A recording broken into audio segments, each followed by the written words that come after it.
Hi everyone, my name's Emma and I'm in Sydney. I'm here because I will be starting med school in a couple weeks and I've been here for a couple days now. I'm in my Airbnb and I thought I would chat with you a little bit about what was in my carry-on and how I packed my carry-on to move across the world. As you can see, my door is open to let some breeze in, which means you can hear those birds. And I did film this including all the details of what's actually in my carry-on, but the video was a bit shaky and loud, but I'll be slicing in bits into that. But if you want to listen to my tips on how to pack your carry-on to move across the world, some of the regrets that I have and some definite things that you have to pack, keep watching. This will be really embarrassing if my host comes back, but the first thing I want to talk about is my strategy. Some of the tips and tricks that I used to make this trip and the carry-on packing as seamless as possible. So first is wear layers. I always find that planes get really cold, so I actually ended up wearing leggings, a t-shirt, and 2 sweaters, a pullover and a zip-up.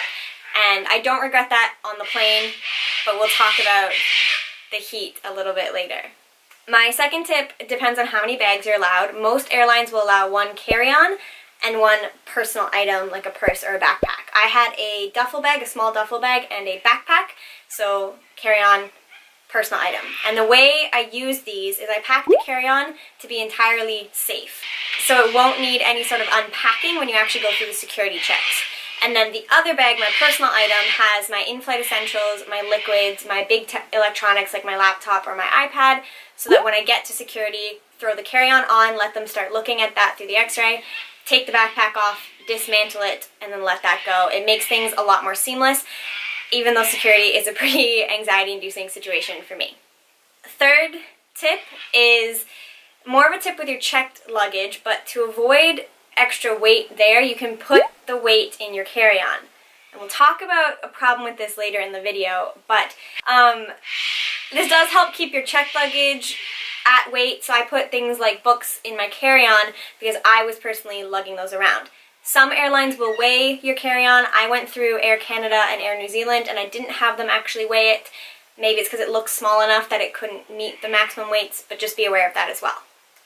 And finally, this is a really big tip that I have always used when traveling. Make sure your carry-on has enough things in it. You could last a couple days if for some reason, knock on wood it doesn't happen, but if for some reason your luggage goes missing.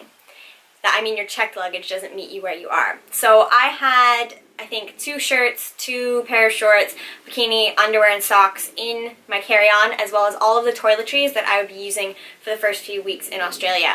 The toiletries made it a little bit heavier, but I was really glad to have all of that. It also makes living at the Airbnb a bit easier because I'm living out of my carry-on instead of unpacking all of my checked luggage when I'm not going to be staying here permanently. So let's talk about some of the regrets I had. First and foremost, I had no space. Both of my bags were entirely stuffed. So stuffed they didn't even fit my travel pillow or the monkey that my boyfriend gave me to cuddle or any of the layers that I wore and wanted to take off.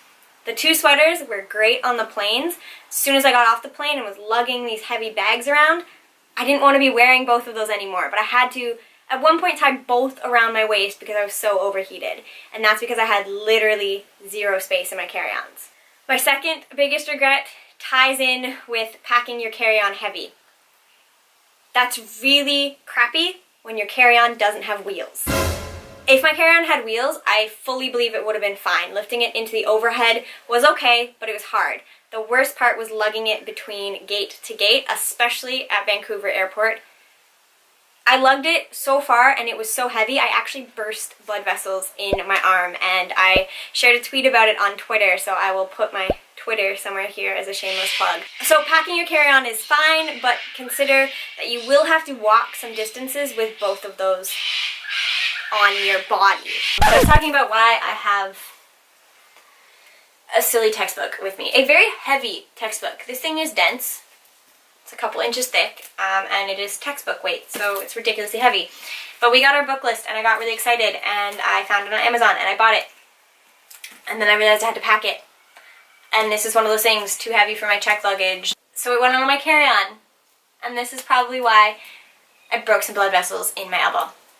So, I don't recommend buying your textbook early. There are those walking conveyors. That didn't happen in Vancouver. And, you know, you don't get a ride on one of those golf carts unless you're gonna miss your flight. So, if your carry-on has wheels, my strategy would have worked fine. Mine didn't have wheels, so I would have approached it a little bit differently. Okay, so after this whole experience, let's talk about the things you definitely need in your carry-on, either in your personal bag or the actual carry-on that you're bringing with you. First, you need a pen. This sounds really silly, but you're going to be filling out declaration forms, and it's easier if you fill those out on the plane. And you can't do that if you don't have your own pen. It's also just nice, you know, you can write notes and things. I had a little journal as well, so I could write things down instead of being on my phone the entire time that I was on the plane. But just throw in a pen in the front pocket. You'll thank me later. Second thing is to make sure you have an importance document folder. So in my folder, I have my confirmation of enrollment, a printout copy of the status of my visa. I have scanned copies of all of my ID, proof of my overseas health coverage. Very importantly, I had a printout of how to contact my school's airport pickup in case you don't have access to Wi-Fi or your phone is dead or something, and then you have all the information you need. This all went in a folder. I also put my boarding passes in there to keep them safe, and I knew that way if I ran into any trouble at immigration, I had all of the supporting documents to prove that I was allowed in the country. Please let me in. The third thing that you have to make sure you have in your carry-on, I've already talked about this, make sure you have enough toiletries and clothing to last you at least a few days, just in case your checked luggage goes missing. I really hope that never happens to you. Didn't happen to me, which was fantastic.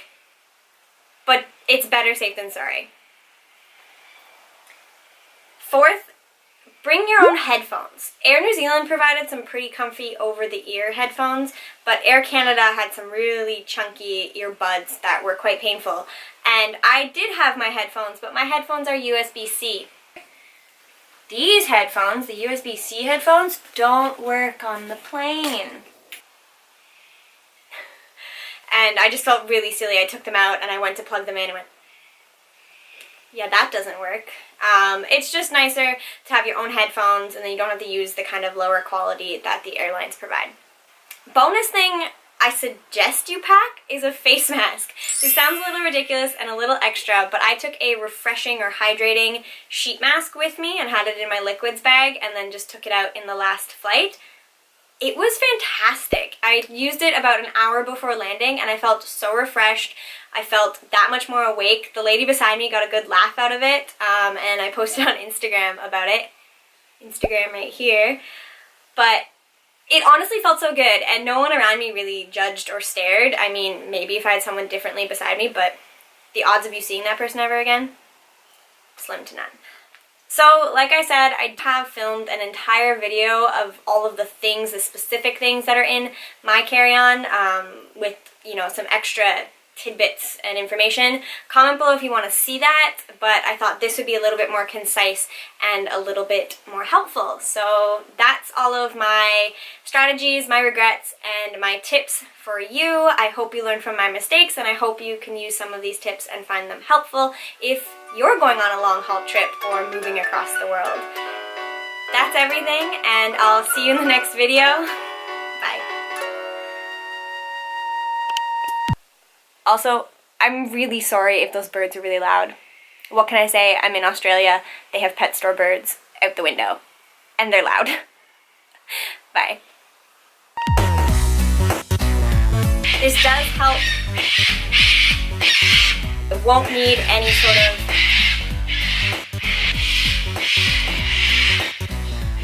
It...